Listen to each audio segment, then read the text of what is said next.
You'd never think it. Needing podcasts so badly. Not in fucking England, because 28 days later is coming up next.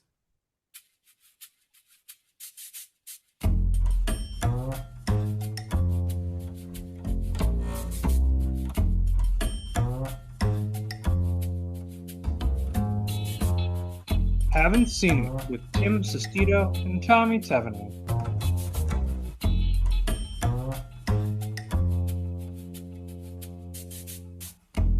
Hello, everybody. Welcome on in. Thank you all so much for listening today. This is a podcast where one of us is watching a movie for the very first time. And today, that is myself. 28 days later, we have 28 years later coming out. Is it this week? Next week? It's coming out very soon. This week, Dave Boyle's return to the franchise. Also, his first movie since yesterday. Oh, Hopefully, a lot better than yesterday. the much beloved Yesterday. Yeah, the movie that was like, oh, what if only one guy remembered the Beatles? And then didn't they do a CG John Lennon in there? Because like obviously he wasn't shot. Yeah, yeah. The movie's like him like talking to John Lennon, and like it was just like John Lennon's like, yeah, I knew you stole my shit. I knew you still on my songs, bloke, but that's okay, mate. Yeah, at least I'm alive. But this feels like a return to form for Danny Boyle. I mean, he's been out of the spotlight for a little bit. He had that Sex Pistols show that now has been delisted by Hulu. That's just in the ether now. So, like, it's good to see him back. I mean, and also returning to like one of his early, like, great movies. Yeah, I'm excited to see it. he had a very interesting career, Danny Boyle, where he had Train Spotting, which really put him on the map. 28 Days Later, and then he had Slumdog Millionaire, where he won the Oscar. Um, He had that, and then it kind of he had 127 hours with James Franco. Steve Jobs was really good, Mhm. which was written by I- Sorkin. But yeah, then he did T2, which apparently is good. I've never seen it, and Yesterday, which not I don't think is much revered by anyone. And yeah, now he has 28 years later coming out. He's had a very interesting little career, Danny Boyle. Mhm. Like one of those guys, every time I watch one of his movies, I'm like, oh yeah, this guy can direct. This guy knows what he's doing. Yeah, yeah. Exactly. He's like undersung, I feel like a little bit. He definitely is, and I definitely felt it in 28 Days Later, right? Like I Mhm. I could feel like his style and his like control of and his presence to kind of create more horror there than there is just on the screen. Just we'll get Mhm. into it, but that opening sequence was mind-blowing. It was so good. Mhm. Um, just that waking up from a coma and finding a city abandoned. Uh, it was truly jaw-dropping. Just that Mhm. isolation. But yeah, we'll talk about it. But I really enjoyed 28 Days Later. Yeah, great movie. So I've seen it tons of times. It's one of those movies that like also was like around like I think it's playing like FX a lot back in the day. Like we're talking about Final Destination the week before. This is kind of similar. Where like Final Destination was my trash horror, whereas 20 Days Later is like this is actually like a great movie Yeah, kind of horror. this is like a big boy movie. Yeah, yeah. Yeah, yeah, exactly. So like I remember I watched that and endlessly too. So 20 Days Later. I mean, this might be my God, at this point maybe like 15th watch or something like Oh that. wow. But Oh wow. This is a real rewatchable for you. this is in my top 20, one of my favorite movies of all time. So, spoiler for my review at the end. Just love this movie. So, I'm really glad we're finally able to cover it. But we were trying to cover it maybe like a year or two ago. I was thinking of bringing it up, but it was kind of similar when we covered Dawn of the Dead. That like for a while this wasn't on digital for a reason. I think it's because issues with the music rights or whatever. So it would have been one of those things where like, Timmy, you want to go on piratebay.com See, to I feel like I'm more comfortable surfing the high seas of the internet yeah. and this stuff than you are. Oh, I'm totally comfortable with it too. But then I remember I had a roommate once that like overdid it with the pirating, where we got a letter in the mail from the FBI that was basically like, "Stop doing this." Tell him I was like, "Hey man, can you chill out with the Pirate Bay shit a little bit?" Oh boy, I bet I could guess which roommate of yours it was. Yeah. That's yeah, that's tough. You can't if you're gonna torrent, you can't seed. because that's how they find you. It's not on the download, it's when you re-upload it back up so other people can download it. Let the people who have figured out how to hide it Yeah. seed it. You do not need to do that yourself. But Tommy, what have you seen recently? What did you go explore in the theaters, or perhaps from your vast collection of Blu-rays and DVDs and VHSs? Yeah. I don't have the VHSs. That's the one I'm like, no, I don't see the point in that. But anyways, Even the over the Betamaxes? nah, it's like whatever. I don't need my home videotapes. Um, but anyways, so over the weekend, the CT Cult Classics, the place in Seymour, Connecticut, does all these double features I went to, and this time they're doing a double feature of uh, Blue Velvet and Eraserhead. So two David Lynch movies. Timmy, you would have been right at home right there. You would have loved it. Blue Velvet on first watch. We covered it last year. Loved it again on second watch. Seeing theater was too because like it was just great to see people laughing at like the different Dennis Hopper shit. There wasn't any like disrespectful laughing or anything like that, which people have been saying happens a lot during Blue Velvet screenings. But just in general, Inappropriate? What do you mean by inappropriate laughter? during like the Isabella Rossellini scene where like Oh, yeah when they're in the closet. So yeah, it's one of those scenes where it's like, I don't think you want to hear a lot of people laughing. But anyways, uh, fantastic movie, really great. Eraserhead. I am due another rewatch. This is my first time ever watching it. I thought, oh fuck yeah, I'm gonna see Eraserhead on the big screen for my first time. This is gonna be great. I feel like I saw it in the complete wrong format, which is the back half of a double feature. The movie started at 11 o'clock at night. I was already tired at that point, I don't even. and Why do you sign up for double features that take place at 11 o'clock at night? well, You usually I'm fine. Usually I'm fine because like no, the you're not. no, usually if these double features they do, I'm fine where I can get through it. But Eraserhead is not the type of movie where like I didn't take a nap beforehand like I usually do for these things. And seeing Eraserhead as See, the second, you I'm just proved saying, my point. You needed a nap to go see a double feature. yeah, because it was Saturday night, whatever. But anyways, like trying to watch Eraserhead while also fighting to stay awake is just not a great combo whatsoever. So I'm due a rewatch. I didn't like it on first watch. I thought it was just I like also weirdest. I didn't like it on my first watch, and I have not gone back to it since. I am waiting to.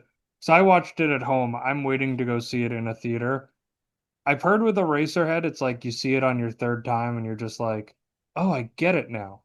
Yeah.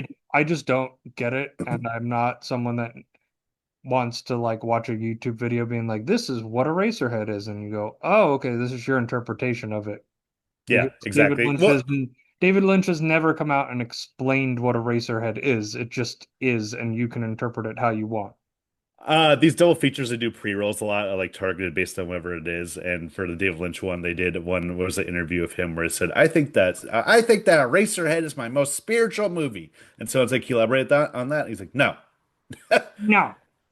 not at all." So I do a rewatch, but it just didn't seem the contrast between the crowd for Blue Velvet and Eraserhead, where everyone was lively and like chucking it up during Blue Velvet, and then Eraserhead, dead silence. Everyone was just completely locked in, and I feel like the ideal watch for me for that movie would be like in my apartment, like watching it almost on my tablet with the headphones on, and just getting I, locked in like that, I and lights off completely, no lights completely whatsoever.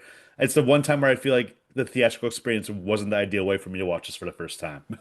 that's so interesting. You don't think it had anything to do with like the time of day that you saw it versus the Oh, I theater? even still because it's just like I feel like it was just so weird just seeing it, a movie that feels like very creepy. I feel like it would have been even creepier if I was seeing it by myself. Sometimes horror can be like that, whereas other genres I feel like in general are best, like Would you in a crowd. classify Eraserhead as horror? I don't know. Surrealist, like I would psychological. yeah, definitely surrealist and psychological, but it's like creepy, but I wouldn't classify it as like a horror movie. It's a man taking Well, care of like an alien baby. it's like you can see the threads of this is David Lynch in general, but you can see the threads when you're watching Eraserhead of like the creepy surreal shit you find on YouTube on like 2 in the morning where you're like, what the fuck did I just stumble I upon? Kind of thing. You don't go on those YouTube algorithms? No, we have different YouTube algorithms. I Yeah, get if I can't sleep, I put on a YouTube channel and it's called like History to Help You Fall Asleep. And it's yeah. like British guy talking softly and he's just like That's your white what noise. yeah, it's my white noise. It's just Do you ever think about what it was like to be an assassin in the Middle Ages? It's worse than you think. And it's just I don't even know like how like I could imagine they just stopped talking after 30 minutes because I it just knocks me out cold, but it's just like you're poor, everyone hates you, and someone holding a bag comes in, gives you half of it, and if even if you successfully kill some prince somewhere, they'll probably just kill you afterwards because no links. It's I don't know. It's that kind of stuff that just goes, Yeah, yeah. oh And you wow, that immediately sounds just great. roll over and just like conk out. I conk out that pretty Yeah, hard. yeah. But I went and saw Materialist.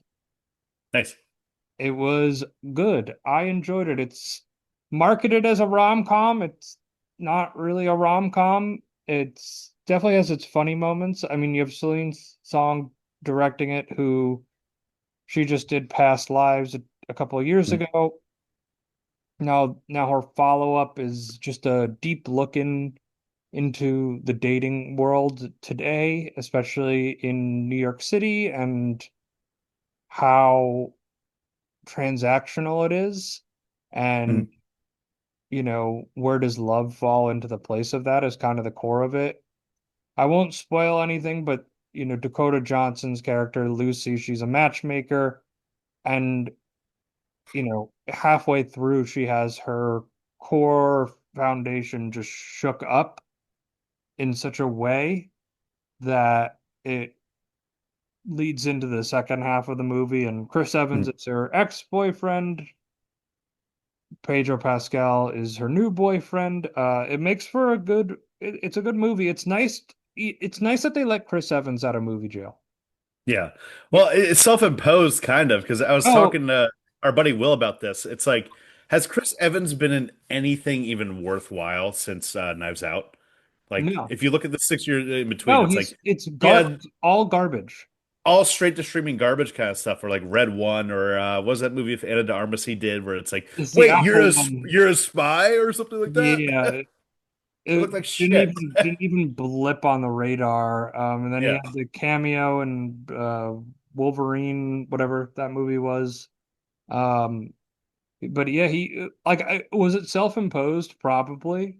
I yeah, did see a clip with him doing the promotional tour, and Pedro Pascal's like, "Oh, maybe you should pick my next movie," and he's like, "Believe me, you do not want me picking your next movie." Like, yeah. um, Well, it is funny seeing like how the like Marvel actors that like ended it during Endgame like went their career. Robert Downey Jr. was like, "All right, I'm gonna get my Oscar," and then he got his Oscar. Is like, "All right, just give me all the money again. Like, fuck it, I got my artistic merit." Whereas Chris Evans was just like, "You know what? I just want to be in trash, pure trash." I think that's hard to say because he's like no movie goes into production wanting to be trash. It just Yeah. becomes trash. Now Mm, if the screenplay is bad, that's kind of on him. But I mm, did see a trailer for him called Honey Don't. It's directed by Ethan Cohen, with Margaret Qualley, Aubrey Plaza, Charlie Day, and Chris Evans. And he's going to be playing a pastor, and it's a dark comedy with a small town private investigator who delves into a series of strange deaths tied to a mysterious church. And it's coming out in August. I'm excited. I saw the trailer for it, and I was like, "Ooh, this looks right up my alley here." Like, it doesn't even need to be great. It's just going to be a lot of fun, and mm.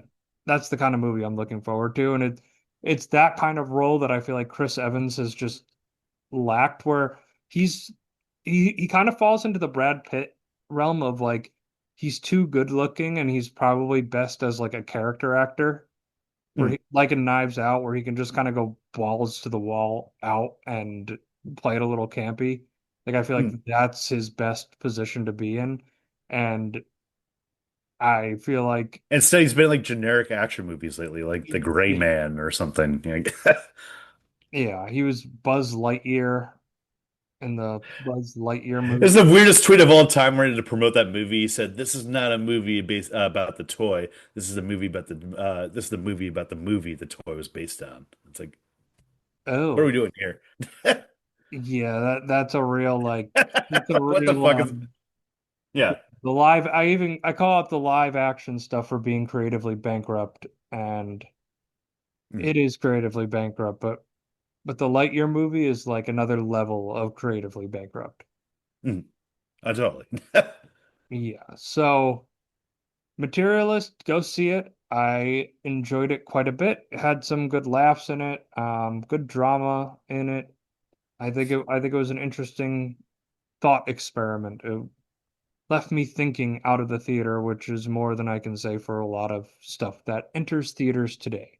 Yeah. I mean, in general, it's great to see that we're getting like a big, like three A-listers essentially in a rom-com kind of thing or romantic dramedy. On our vision board, like A24 released their vision board for the Celine song for like inspirations for the movie. And one was a movie I've been talking about us trying to cover called Broadcast News, which is just a Mm, great romantic dramedy from the 80s. So just based on that alone, I'm like, all right, I'm in. I need to see this movie now. yeah, definitely go see it. You will not be disappointed. You may not be your cup of tea, but it'll at least leave you thinking. But speaking of movies that left me thinking, in the hour since I have finished watching it, this is 28 Days Later.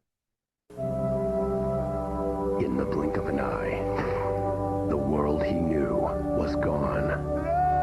See the only movie this summer that's a stunningly scary hit, striking and original. They're infected! Infected with what? A genre-busting vision.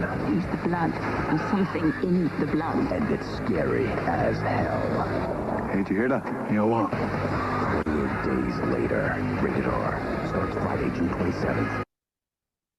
28 Days Later is a post-apocalyptic horror movie directed by Danny Boyle, written by Alex Garland, starring Cillian Murphy as a bicycle courier who awakens from a coma to discover the accidental release of a highly contagious, aggression-inducing virus that has caused the breakdown of society. Also starring Naomi Harris, Christopher Eccleston, Megan Burns, and Brendan Gleeson.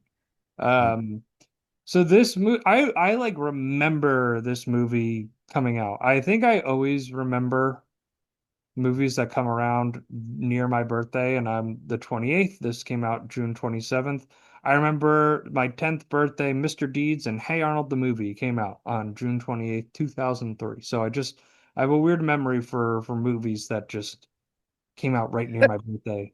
Uh, Yeah, so you were exactly 10th birthday party, be like, hey mom, can we go see 28 Days Later? no, we were more like, hey, Mom, could we go see Scooby-Doo? Yeah. Because I think that's what I did for my ninth birthday was it was either Scooby-Doo or Lilo and Stitch. I can't remember which one, but Yeah. uh yeah, you would have been like, Mom, can we go see 28 Days Later? And then some kid we invited to this birthday party would come home, wouldn't be able to sleep for 2 days, and then his mom would be like, I I don't want think your son hanging out with my son ever again. on the tangent of like the worst birthday movies, I remember for my 15th birthday party, I took my parents and my parents took a bunch of my friends to go see Watchmen, the Zack Snyder movie, which I kind of like, but I remember everyone I saw it with hated it. It was like me and a bunch of 15-year-olds and my parents. My mom was so embarrassed because there's so many nudity scenes, and she's like, I can't believe I just took all these fucking like 15-year-old kids to go see this movie. And my dad was like, oh yeah, there's boobs in that movie. That's the best part. And like everyone else was just like, yeah, the movie sucked, Tommy. What the fuck? I was like, it looked cool. I don't know.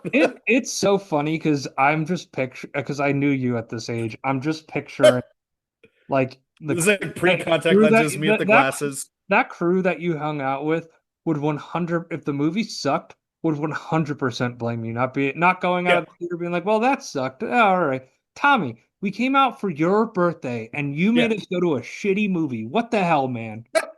yeah. The directs of March. I don't usually great movies. I remember one time I took my friends to see Cop Out, the Kevin Smith movie. So also Kevin's, fantastic. you mean Kevin Hart movie? No, Cop Out was the Kevin Smith, Bruce Willis, Tracy Morgan buddy cop Wait, he movie. directed that? Yeah, he directed that. And No, Bruce Willis bullied him on the set. that There's a sounds whole about story about it. that sounds Yeah. about right. Listen, Uh, Kevin Smith was an experienced enough director at that point to be able to handle Bruce Willis. I'm sorry, like you dealt with Ben Affleck, Matt Damon, and Chris Rock and Dogma, which I saw again recently. That was great seeing in theaters. But anyways, back to 28 Days Later. I mean, this is a movie that like the intro of like um Jim wakes up in the coma and it's like 1 month later. I think that's been done to death by now in post-apocalyptic media.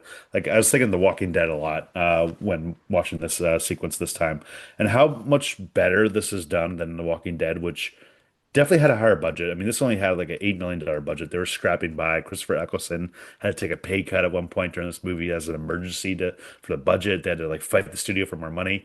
But just the way this movie's shot and the way it opens up with just Cillian Murphy in his bed, see as full Murphy. Wait, Tommy. So, as our professional dong raider on the show, you are our dong guy. You are the guy when Yeah, it comes to dongs. What would you rate Killian Murphy's dong? Because he goes full frontal here. yeah, he goes full Well, Murphy. I'd say like a four. a Not four out of impressive what? dong. 4 out of 5? 4 out of 10. No, 4 out of 10. It was a different scale for dicks. Different scale for dicks. Um, but anyways, just Oh like wait, that wait, one. wait, wait, wait, wait. Yeah. It's, You're like, we're harping on this. This is gonna be the next 30 I'm minutes of our harping. podcast. I just want to see if I can get you embarrassed. You're so hard to embarrass. Haven't haven't seen it, but have you seen this dick? Yeah. So what is a 10 for you? 10 dick? I don't know, like a magnificent dick. I don't No, know. there's only one I answer. try I try There's only one I correct answer, Tommy, and it's your dick. There's no other yeah, correct answer. yeah, that's true. Um, I just wanted to know where you fell on the dong. Where's the line? Where can you get me embarrassed? How can I get you embarrassed? How can I It, get you to blush it up? probably has happened on the podcast, especially when I'm a little Yeah, drunker. it definitely has. I'm too sober tonight. So it does there's a cold open to the movie where Mhm. these activists walk in, and they basically release the virus because they're experimenting on monkeys. Yeah. Shades of COVID, shades of COVID infection in a lab spreads around the world. Um, Well, there is something though about this movie. Just to touch on the code part real quick. I've seen this movie a bunch, and I remember when I first rewatched this post-COVID, it hit in a way that never really hit me before. Just in, especially like people talked a lot about the scene I was just talking about with the empty streets of London of Jim just walking down. How much I felt like I don't know if you remember like seeing during COVID breakdown where like people would be like in Times Square and they'd show it and just oh, be empty, the I only time drove ever. I drove through New York City during COVID, Mm, and there was no traffic, and I drove through Times Square, and I counted like 5 people in yeah, Times Square. It was like crazy. it's eerie as hell, and this movie, like, in a way, felt precedent towards that, and even this movie felt like a response to 9/11, even though this was filmed pre 9/11, and I think one moment they filmed during 9/11. Because you have that one moment during that shot where Jim walking around all of London, and you see all the flyers of people of like missing people, Well, yeah. Oh, and it gave me mm, I've a lot of if you want to know the secret behind how I do my ratings at the end, it's usually like does a movie give me goosebumps at any point in time? And if it does, like it gets a it gets a star jump because like it mm, doesn't happen that often, but that sequence and it ends with that part where he's looking at this bulletin board and it's just all these missing people. It just really like raised the hair on my arms where it's just like, oh my God. Like, and also as the audience too during this part, you have an idea like, okay, there was an infection, got it. But then we mm. cut to Jim in a hospital. He just wakes up naked, which not to harp on his dick again, but like, don't they get you like if you're in a coma, aren't you in a hospital gown? Like you're not naked. Well, at this point, this society disarray. Nobody was really checking in on Jim at this point. Let's be real. Clearly nobody was checking in on Jim, but like Yeah, that doesn't mean they didn't leave him in like a stinky hospital gown. yeah. I guess people were just like, "Fuck it, I don't care" at that point. Um, but it is just like shocking to see, like in the comparison to Walking Dead, how that feels so like just like you're on a set and just like Halloween Horror Nights kind of thing, where it's like, yeah, it was cool at the time, but when you think back at it, it's like it doesn't really hit like this. This feels more realistic. I think like the cameras they used to shoot this movie really helped with that. Mhm. Majority of Yeah. this movie was shot on like a Canon XL1 digital video, which was pretty new at the time. This is one of the first movies ever shot on digital, and part of it was an aesthetic choice, because Danny Boyle said like it helped you like feel like you were survivors too. Like it almost has a documentary feel to it in a way with the cinematography and how shitty those cameras look. And second of all was, with the whole shutting down London thing, that was shot practically in London, and basically they were able to like get Saturday mornings or Sunday mornings. They would get the street closed off for sections for like minutes at a time, and they could do that with like a Canon XL1 digital video camera, but with a 35 millimeter would have taken so much more time. And police would be like, "No, you're not setting up the shot for like however long it takes that for." Yeah, With no, the it's X, just like, all right, here's the camera. Let's light it and walk around with it. Let's do it quick. It kind of reminds me of Ed Wood when they're shooting on the screen. It's like, hey, don't you want an extra for protection? What? It's perfect. Let's roll. Print it. Let's yeah. go. And that was like top of the line, like Mm. handy camera. I tried to see if I could find it on Amazon. You cannot because it's over 20 years old, but you could buy probably something similar with 4K Ultra HD, a Canon one, like a real camera, for 1249. And if you want to buy a camera that probably doesn't work but claims to be 4K, 60 frames per second, you can Mm. also buy one for 90 on Amazon.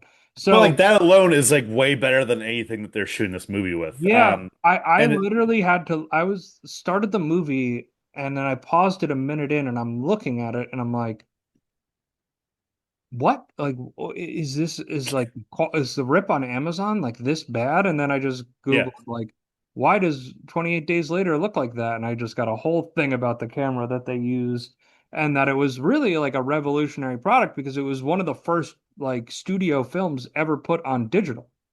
And Mm. it kind of changed the whole process of how they go about shooting movies. So this is like, it doesn't get thought of that way, but it really is a foundational piece. And But the even then, I feel like the cameras that are used in most movies for digital are way better than this. oh, way better quality, but Yeah, it's crazy because I think a lot of times the digital can reduce cinematography, and then I look at this, which was shot on a handy cam, and I thought the cinematography in this was great, especially in those London sequences when he goes into that church and he goes up the stairs and they have the end is fucking nigh, yeah, like on the wall, like in the way that he used the shadows and these like these wide shots, just like really giving this like isolating and fe terrifying feeling of like what is going to happen here, and then he has to kill a priest. yeah. The And a priest is haunting infected thing. and chased in a church. He's just like, Mm. oh, I should not have done that. Yeah, and like the way of like the haunting thing of just like the piles of bodies just in that church, and like you realize that something's going wrong. You're not exactly sure what. It's Jesus. One thing that's hilarious to touch on cinematography is that Sony is releasing a 4K edition of this movie, and it's like, what are you gonna do? You can't really like make the fucking like usually 4K is done through like 35 millimeter strips, and they analyze this. You can't this like maxed out at like 720p probably at best. This is not gonna look good on 4K. Like Well, you why would you can, buy that? I mean, you can upscale anything. But it lose a little bit too of it, of the graininess and just like the handheld feel of it. If you I, did, yeah, I would be curious to see how that rip comes out. It could also just be like, we're gonna put this in Ultra HD. It's kind of like when a video game is like, oh, we're releasing a HD version of it. Like they used to do this on the 360, and it was just yeah, they yeah. put it in widescreen. Like that's all they did. Uh, Hmm. the game looked exactly the same. Uh, I don't think that I would be curious to see what that print looks like. I thought you did. Do you own a copy of this on DVD or Blu-ray? Yeah, I have the DVD of this. This is also on top of it being hard to find on digital for a while. The DVD and Blu-ray are like way out of print to the point that like for a while Blu-rays are going for like hundreds of dollars. And thankfully I was able to find this at like a retro video game store like 2 or 3 years ago for like $5 instead of paying like the 80 to $100 just going on eBay right now. Ooh, that's 80 to 100. That's brutal. Yeah, seriously. So, just crazy. Well, So, it's interesting the legacy of this kind of movie because it definitely I think it brought back the zombie movement. yeah, zombies were really like a dead state. I mean, pun intended, I guess. But like, it wasn't until like Resident Evil came out in '96 that I started coming back, and then like they started thinking about this. But in terms of movies itself, like, off the wave of this, we get the Dawn of the Dead remake. Shaun of the Dead, and then like from there, just more and more zombie movies, which really like was still a popular force in culture until maybe like 5 years ago. I feel like it started weighing down a little bit. It, Even though it we have, with oh, I think The Walking Dead like peaked and killed the zombie movement yeah, exactly. in one fell swoop. Um, with Shaun of the Dead and 28 Days Later, is London the greatest zombie town of all time? Yeah, seriously, between the two. Is it? I'm So, just trying to think like what is better because it's usually just in like a farm. Like it's also interesting seeing a movie that's like a zombie movie that's a journey. I feel like, horror, you're always gonna think, okay, they're gonna go lower budget, but I'm thinking like Evil Dead, which is like spirits instead of zombies, but Night of the Living Dead, Dawn of the Dead. mm, Um, I'm thinking of these zombie movies and they're all in like a singular location. mm. And Yeah, it's not often that you get a zombie movie where they're going on a journey. it's not like them quarantined in one spot for the whole time. And one thing that also sets us apart from many other zombie movies, like we've covered Dawn of the Dead, the original, before this podcast. I love that movie, but it's kind of like a comic book in tone, where it's just like a fun, like pulpy adventure type of thing. Whereas this is very humane, just very much about like the people effect of it, of like what would happen if like the terrible things that happen. Like there's a one part where Naomi Harris's character is talking to Killian Murphy, where it's like, were you ever thinking about the fact that you've probably read every book that's ever been written, you've seen every movie that's ever been shot, and you're never going to see like a new original piece of music ever before in your life? It's just like the things that it would probably be thinking of when the apocalypse happens. It's like Jesus Christ. Even the one scene that really stands out for me, and I think the highlight of this movie emotionally, is when Killian Murphy's like, I have to go see my parents. Oh yeah, And I was just about to bring that up because he yeah. gets found when he escapes from that church. He gets found by Selena and Mark, and Mhm. they're hiding in a train station mart basically, Mhm. trying to hide from them. Uh, I also want to talk about the infected. I guess is probably the best way to put them, right? Like they're more the infected than the zombies. But I Mhm. love the design of them. There's just something harrowing about like they did these bloodshot eyes and like red around, blood around the mouth, and they are moving at 100% speed anytime they are like even if they're not moving, they're on edge. It's like Yeah. they're meth. They're just like It's like full on dodging rabies. tables, yeah, jumping around like really, really animated. And it really like I found like for me, I'm not the biggest fan of the zombie genre. I think it's very played out. I think a lot of zombie movies They play get the generic same. after a while. Yeah. They play the same. They do the same thing. Like, oh, it's a bunch of undead. We got to kill them. Okay. Yeah. Like, great. That's your zombie movie. Oh my God, can you believe this is happening? But something about this where it's not ghoulish. It's not, chunks of brain missing. It's just like these are real people. It's just simple like contacts and blood makeup running around and run like I think of when they bump into um they they bump into what's his name? It's Brendan Gleeson. Brendan Gleeson and his daughter Hannah, and they hear the radio broadcast to go to um, Liverpool and or Manchester, whichever one it was.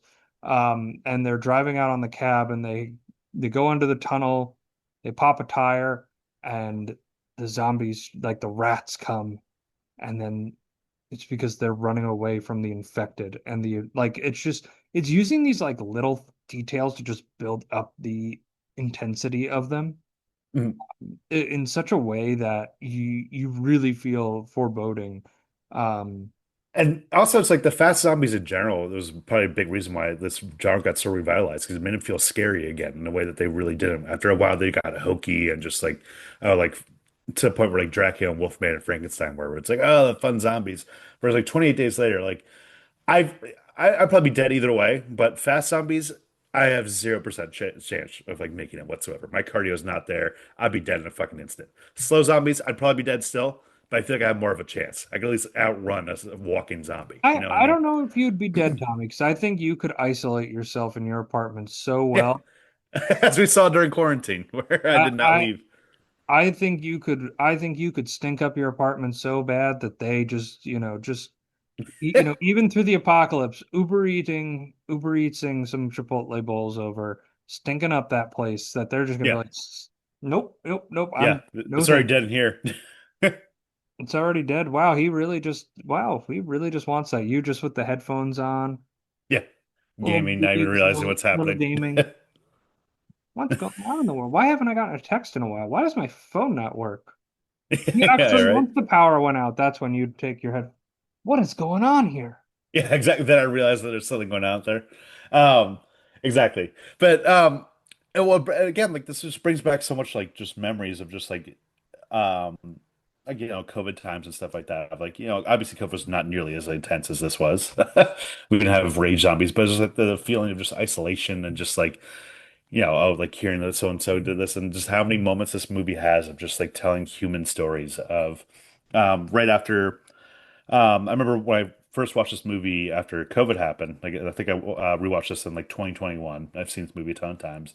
And when when Jim is going up the stairs and you hear like the kind of choir angelic music to his Yeah, parents' house, it made me like bawl crying. It was just like really intense emotionally. And just the one scene where he opens up, he sees his parents, they killed themselves.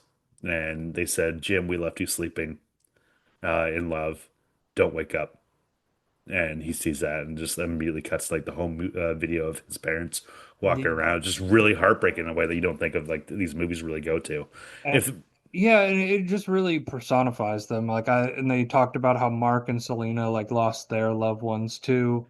Yeah, Uh, Mark's story is heartbreaking where it's just like I saw my father's eyes. You're fucking lucky your dad killed himself. yeah, And just like how utterly hopeless this world is that Joe's been dropped into.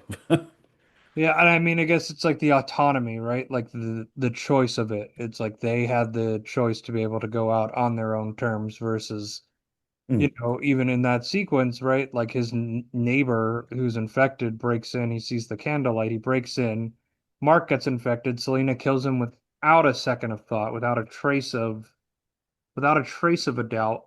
And yeah, like Keelan's crap. Like that was my neighbor and that was his daughter. yeah, and they're just like, okay, we gotta move. Like we Yeah. cannot stay here. Um, Mm, and I think one of my other favorite sequences, I think one of the things this movie does really well is give some light in that middle section before it gets really dark towards the end. yeah. Um, like I Brendan love, Gleeson's the heart and soul of this movie oh in a yeah, way. he was so great in this movie. Uh, Mhm. as Frank, the cab driver, he's sending out SOS sequences from his balcony, and they go and find him, and there's that really tense sequence up the staircase, and he comes out in like the full security guard, and just like you're like, is Mm, this a community? Like, what is this? It's like, nope, it's just a dad in his apartment, and he's just like, oh, we have some creme de menthe. Let's celebrate. That's all we have left, but it's some creme de menthe uh, mm. to celebrate. But I love when they, go on their quest and they stop and they find a grocery store, and it's just, it's just so out there in the tone of the movie, but it was exactly what you needed there. Just some like a little bit of hope and optimism of being like, oh, maybe this will be a nice little adventure that they're gonna go on. Yeah, and there's like a Blur song or something like that in the background the whole time, and like Brendan Gleeson has a little montage of him checking in different whiskeys. He's like, He's I'm just gonna take all these." yeah, he's just like, So, and just everything about him, he's like the most hilarious character. He really brings a sense of levity to this movie that this movie needed at that moment, like you said. And to the point when he dies in this movie, it's like a gut punch right there. It's like, oh no, not him, like of all people. well, and it was also a gut punch to his character because he had so much hope and it was Manchester, finding Mm, this community outside of Manchester, and when they get there, there's nobody around. It's just isolated. It looks like these barracks have been long abandoned, and mm, he tries to scare away a crow. He kicks a metal grate and gets blood from the corpse that was hanging above in his eye. And when he's just like he tells his daughter Hannah, Hannah, I love you. She's like, "What, Dad?" And she starts walking, and he's like pushing her away, Hmm. like not even communicating that it happened to him. And then, boom, the the military, quote unquote, that's there shoots him sight unseen. Um, It's the chaotic nature of this movie, though, that like unlike so many other zombie movies where like you get bit and then it's like a couple few hours go by until you turn, or maybe a couple days or something like that, where like your characters get moments to say goodbye. In this world, you get bit or like you get blood in you, you have like 20 seconds, and you're fucking one of them. It's just like doesn't even give you a moment to say goodbye to your dad. You know, the fact that like to the point when Brendan Gleeson gets shot up like 100 million times, Hannah just like in shock is like, "Dad?" Like in the way it's like, yeah, no, it's fucked. You're done. yeah, no, it's really fucked. But then you also have this next moment of like, okay, we just lost Frank, but now we're going into this manor. It's fully militarized. They have a full kitchen down there. They have water. They have all the essentials that you need to survive. What for you, you're on your 15th viewing, like on if you can remember back to your first viewing of this movie, like what did you think was going to happen when they get to this encampment? I thought there was gonna be like, oh, they're working on a cure in there, and there's like scientists probably at first, something like that, maybe. Yeah, and it just completely flips on its head where it's like, oh, we're studying them to see how they're alive, and they're keeping one chained up in this like isolated courtyard. Mhm. um, which comes back in. This movie does a lot of that where it's like, oh, we're going to give some evidence into things first and then pay it off later. Mhm. With the chained up zombie there. Um, but we then find out why that message was broadcast. Henry West, played by Christopher Eccleston, he's took these group of military and basically promised, yeah, if I get this broadcast out, maybe we can get some women up here. Yeah, And their whole goal was to lure women in and use them to repopulate the earth, yeah, but not in a romantic way, in more of like a sex slavery kind of way. yeah. Shades of Mad Max Fury Road. Mhm. Well, definitely, and it's one thing that like this movie in general, if it's cast, at the time, other than Christopher Eccleston and Brendan Gleeson, like these guys are mostly unknown actors, especially Cillian Murphy and stuff like that. But seeing Christopher Eccleston, a somewhat like familiar face at that point, he's been in a few more movies at that point. He's been known. It's like, okay, maybe this is good, and then you realize like, oh, the horror of like this is just as bad as the zombies practically. Yeah, and it's like, oh, you created this safe space for people to come in, and it really isn't. If you're a man, I guess it technically is a safe space, but if you're going to force yourself onto women, it's not.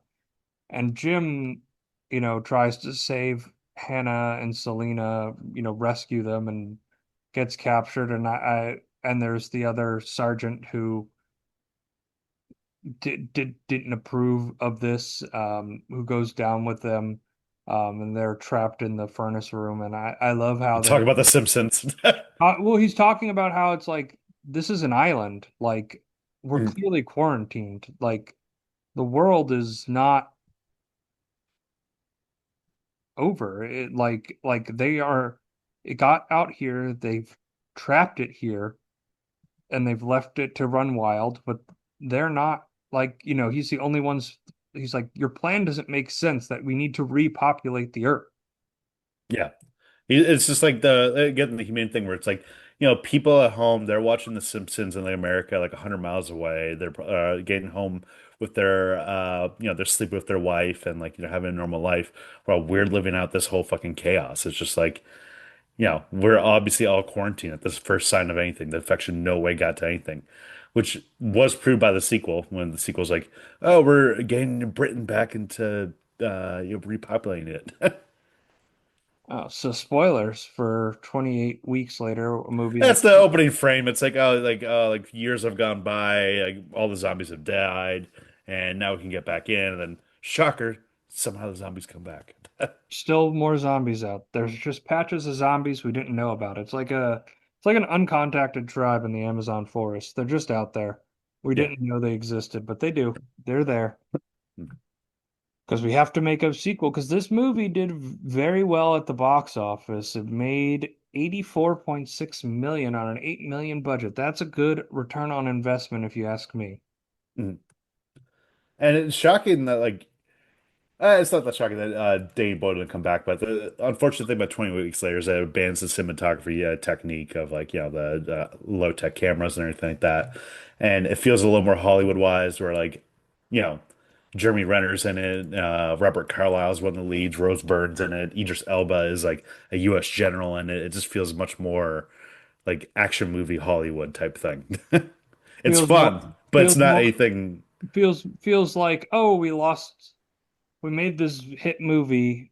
Everyone who was involved with its creation is out now. What do you do? And Yeah. you get a bunch of hacks in there. They cobble together a script. You get some young up and coming actors in there, and boom, you get a mediocre sequel that probably still did well at the box office, but not as well. Yeah, exactly. That's typically how it goes within Hollywood. But I loved, and it's also hinted at in this movie with the planes that fly over that Jim sees that, oh, there's people out there. There's planes still flying. Like there's people looking down and being able to see what is actually happening here. Um, Yeah. I think that a big thing in this whole movie is like, not abandoning your hope and like remembering your human connections, especially through the character of Selena, where like she says so many times, like, I'll kill you in a fucking heartbeat if you turn. Like, people just drag me down. I don't need anyone. And then she slowly learns that like, no, like you actually need the connections. Like she points out to like the Frank and Hannah at one point, like, for them, like they still have each other. Like this world isn't that much like horrible for them in comparison because they still have each other and still have someone to lean on to. I'm realizing I'm wrong. I need to open up to people. It's a and way that like, she opens up to Jim, and that's, Jim gets sent out to execution. He survives. It's a really clever sequence where he dives into the bodies of, it looks like everybody else that they've killed that's come through. Like I'm guessing all the men that came through figured out what they were doing and was like, yeah, no, not for me. And they were like, cool, we're gonna just kill you then. yeah, And he Jim craftily makes his way back. He releases the infected into the castle. It does fall into the zombie trap of like, okay, we're in our castle now, we're in our location here at the end, but Mhm. it's for such a small amount of time that it's not like the entire movie takes place in one location that I do not mind it. Yeah. But he comes in and he kills the guard that was, holding Selena hostage, and you realize, oh, she doesn't know whether he's infected or not because he's killing him with such violence and such aggression that he almost seems like he's infected. And she It goes, might be the most "Oh, gruesome kill in the movie. yeah, easily." Yeah. It was totally, totally gruesome. And, she almost swings that cleaver at him, but then he goes in for that kiss and she's like, ah, Jim, you're still alive. Thank Mm, goodness. We thought you were gone. I loved that end sequence, all of them getting their comeuppance. They're mm, trying to escape in the cab, and Christopher Eccleston is just sitting in the back seat and gives Jim a gut shot. mm. And then we get Uh, 28 days later into the epilogue where he finally wakes up peacefully in some cottage. And Yeah. they make a sign that says hello as a plane flies by. And we're left wondering, will anyone come? Will Yeah. anyone come to save them? So I want to talk about the endings real quick because this is a movie that had like three alternate endings to it. The first two were basically just Jim dies right there and like it's over, like whatever. He gets shot by Christopher Eccleston, he's done. And they're going to do a third ending that would have changed the whole third act completely, which would have been instead of Frank being killed by the soldiers when he was infected, Brandon Gleason, everyone else would have just tied him up. They would have discovered a research laboratory at that blockade and Jim would have done a blood transfusion to save Frank. And thank God they didn't go with it because you need No. that gut punch of Bran Gleeson dying. Like if it would have been like too safe. It's awful in the movies when they don't have stakes like that, where it's like all these characters have plot armor. You need to feel like the gut punch of this. You need also the Christopher Eccleston act of just like, humans are just depraved. Yeah, they're at their animalistic senses. It's the end of the world for anyone who still lives in London. Mm, Like they're going to shoot sight on scene and feel no remorse and no ethics because they're not even humans anymore. They're creatures. mm, But yeah, I would have been fine with Jim dying. mm, That would have been fine with me.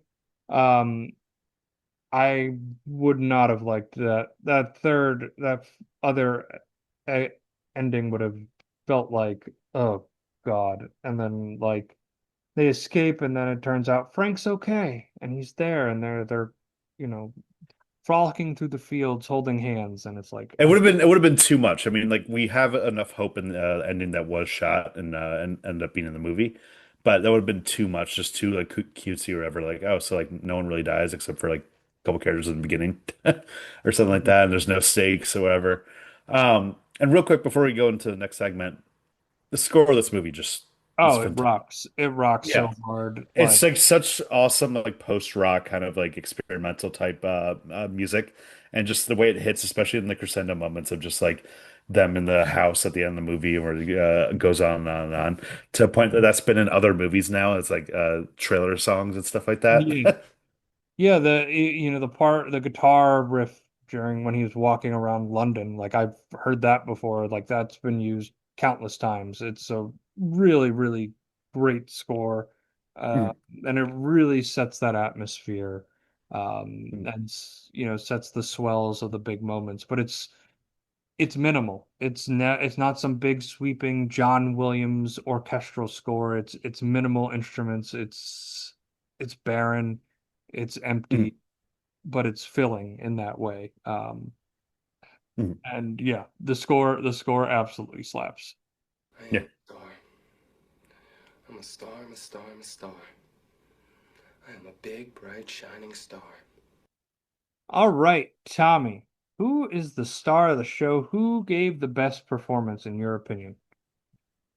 I think Cillian Murphy, this is just like his Yeah. breakout role for him. He was practically unknown at this point when he made this. And, his performance was so striking that this is why he was cast in Batman Begins as Scarecrow. So this really made his career. I mean, just like even the moments of just like him of just walking around London is just so compelling. That shows us how much a great actor you are. Because like in lesser hands, I just look cheesy or I don't know, like just lame or whatever. It really sells like the horror and confusion. Killian Murphy really has this like earnestness to him, where Mm, a real everyday guy. Like he's a good looking guy, but he's not like a Brad Pitt or a George Clooney, where it's like that guy's just too good looking. mm, And then he's got this, deep monotone voice, but that he's able to inflect off of really well. And mm. especially during his emotional scenes in the beginning of the movie, it's Yeah. really harrowing and really comes out. And I mean, the pinnacle of his career came out in Oppenheimer, and he won the Academy Award for it. But Mm. you truly see like the star potential there in this movie. And Boyle really got the best out of him. Yeah, easily. Bryan Gleason's also a highlight, just the real heart and soul of this movie. And like I said so many times, it's just a gut punch when he leaves the movie. He just brings the much needed levity that was needed and just a great little, about 30, 40 minutes we spent with him in this movie. And I really liked Naomi Harris in this too. She, gave a nice like performance and she had a nice character growth of realizing life is better not being alone and it's better having others in you because her initial crew of people, she could dispose of them without even a second thought. She thought nothing of them. Yeah. So, Cillian Murphy is easily the star of the show. Ah, are you ready, comedy partner? Waka waka. All right, Tommy. Would 28 Days Later work as a Muppet adaptation? I'm shocked there hasn't been like a Muppet like zombie parody in general. Because I feel it's just like ripe for the taking or something like that. Or like you do like a family friendly zombie way. There's been family friendly zombie shit before. So, but like I just imagine like everyone turns into animal when they get infected. That's how you start because the rage virus and they're like, ah! I think it would be funny because I think in a Muppet world you could make the zombies talk, Yeah. like they could have Well, dialogue and go back and forth. Like I think you could just kind of flip that on its head, like and do it in comedic Muppet ways and just go full slapstick on it. Like I think more well, like Night of the Living Dead would be more Muppet territory than 28 Days Later, though. There's an intensity to this movie that I've never seen in a zombie movie before. yeah, exactly. Well, real quick, also, did you notice that one scene where Cillian Murphy kills the kid with the bat, and the Yeah. kid starts like screaming out like "I hate you, I hate you, I hate you"? I didn't really pick up on that before in like previous watches. I was like, wait, what the fuck? Can zombies talk in this? It was an interesting layer. It was an interesting layer. That was a yeah, we didn't cover that part, but that was another harrowing scene where they're siphoning gas. He's just exploring the, rest stop that's there and there's one infected and it's this kid and it's that Mhm. ethical dilemma and he ultimately has to go through with it because It's kill or keep be killed it, essentially. it's not a human anymore. It's you can't classify it as that. Mhm. All right, Tommy, review time. Give me your score out of five. So this is one of my favorite movies of all time, probably my top 20. I think that this is like just a fantastic zombie movie. It really perfects the formula and just really brings so much energy to it that was lacking in so many previous entries of zombie movies. And really also on top of like the kinetic energy, just extremely humane, great performances across the board, and fantastic score, great direction. This is a 5 out of 5 banger for me. I'm gonna go 4.5 out of 5. I really, really, really liked it. When I think horror, it just didn't leave me with that Texas Chainsaw Massacre or Exorcist feeling, but it came close. It came very close to that feeling. Um, it's isolating, it's humane, it kind of brings life to a genre that typically is like a horny teen movie, just like kids locked in a cabin and the zombies attack, right? Like that's the stereotype of it. And I, really, really enjoyed this movie enough so that I'm not even that mad that you've somehow turned June into a pseudo horror month, Tommy. Yeah, that's how I do. Come with the trash, come end with the greatness. So 4.5 out of 5, highly recommend it. Definitely check it out if you plan on seeing 28 years later. So, Tommy, any final thoughts before we wrap up this episode? Well, thank you guys so much for listening. You can find us on social media at Seen It Pod. That's on Twitter, Instagram, TikTok, occasional thread. We're also on Blue Sky. That's podseenit.bluesky.social. And also leave us a 5-star review on Apple, Spotify, wherever you get your podcasts. Helps us out and helps us grow the show. So we have a couple good movies coming up. I think we have what, one more for June, or where are you going in Yeah, we got July? one. We got one more for June next week. To be determined. But not. Oh, if you suggest a horror movie, I'm Yeah, going to punch you in the face. yeah. There are two that I was thinking of. So So, but we will announce that on our socials. Thank you all so much for listening today. We will see you next time.